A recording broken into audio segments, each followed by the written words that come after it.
রাতে 10টার সময় কাল লেগেছে। আগুন হ্যাঁ, কি করে লাগলো? ঠিক তো জানতে পারবো না। এখনো ধোঁয়া আছে?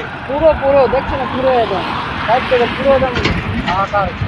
এখন আর আগুন লাগতে পারে, কিন্তু গরম দিন না, আর গরমে এখানে লাগা হয়।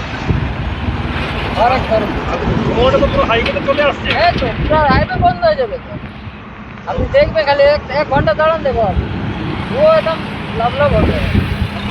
হতে পারে তো। হ্যাঁ স্যার, ওইটা তো আছে, দুর্ঘটনা তো হতে পারে, ধোঁয়া যা লাগছে वो स्पीड तो बहुत ज़्यादा है। কি নাম আপনার? नीरज कुमार यादव।